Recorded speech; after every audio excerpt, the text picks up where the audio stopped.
হঠাৎ করে কাউকে কষ্ট দিয়ে ফেলান, হঠাৎ কে কষ্ট দিয়ে মনে করেন যে আপনি কষ্ট দিছেন, পরে আবার 1 মিনিট পরে বুঝতে পারছেন যে ওকে তো আমি কষ্ট দিছি, আচ্ছা যাই একটু সরি বইলা ফেলাই।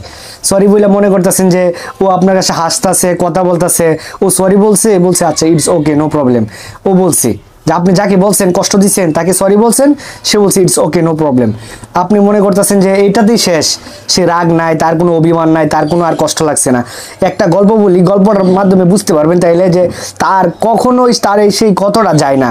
একদিন তার বাবা এক ছেলে ছিল, বাবার ছেলে ছিল, সে অনেক রাগী। তার ছেলেকে কন্ট্রোল করার জন্য তার বাবা বলছে একটা পেরেক দিছে, একটা লোহার পেরেক দিছে, অনেকগুলা পেরেকগুলা দিছে, বলছে তোর যে এত রাগ ওইটা পড়ে বাবা, তুই আমার এই একটা কথা মানবি, যখনই তোর রাগ উঠবে তখন একটা একটা করে পেরেক মারবি। এই খাটের কাঠটা দিছে আর একটা পেরেক দিছে, বলছে এই কাঠটি পেরেকটি মারবি। 30টা পেরেক দিছে। পরে পরে রাগ উঠে প্রচুর, একদিন প্রচুর রাগ উঠে যায়। রাগ উঠতে উঠতে সে 25টা পেরেক মারছে, 30টা পেরেক মারছে, অনেক কষ্ট করে রাগ উঠে গেছে। পরে হঠাৎ তার বলতেছে যে আমি তো রাগকে কন্ট্রোল করতে পারি, আমি তো পেরেক মারতে আমার অনেক কষ্ট লাগে। বলছে তুই যখন একবারে কন্ট্রোল করতে পারবি রাগটারে, তখন তুই আর পেরেক বন্ধ করবি। পরে একদিন হঠাৎ তার রাগ কন্ট্রোল হয়ে গেছে। কন্ট্রোল হওয়ার পরে বাবা বলছে আচ্ছা যা এখন একটা করে পেরেক তুল। পরে একটা করে পেরেক সে যাচ্ছে, একদিন রাগ কমতেছে, যাচ্ছে একটা করে পেরেক, অবশেষে সে রাগ নিজেকে অনেক কন্ট্রোল করে ফেলছে। অনেক কন্ট্রোল করার পরে সে রাগ নিয়ন্ত্রণ করার পরে সে সবগুলা পেরেক তুলছে।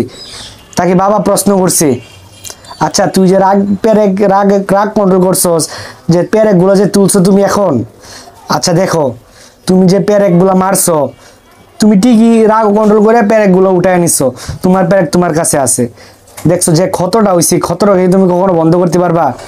পেরেক বন্ধ হইব, রাগ কন্ট্রোল হবে, নিজের নিয়ন্ত্রণ আসবেন। কিন্তু কখনো তার মনের মাঝে যে আমরা হঠাৎ করে বইলা ফেলাই আমাদের রাগ উঠে গেছি, আমরা বুঝবো যে এটা কেন করতেছি, রাগ কন্ট্রোল করব কখন, তার মনের মাঝে যখন ক্ষত একটা লাগা যাইবো, আগাটা লাগা যাইবো, এটা মুছানো অনেক কষ্ট, সবচেয়ে বেশি।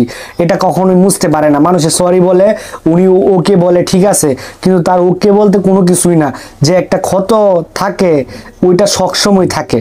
তাই আমরা কাউকে যদি একটা কথা বলি, এই কথাটা বুঝবো যে কি কথা বলতাছি, কথাটা কতটুকু কষ্টতে লাগতে পারে। আমাকে যদি একজন এই কথাটা বলতো, আমার কতটুকু কষ্ট লাগতো, আমার যতটুকু কষ্ট লাগবো তারও কিন্তু কতটুকু কষ্ট লাগবো।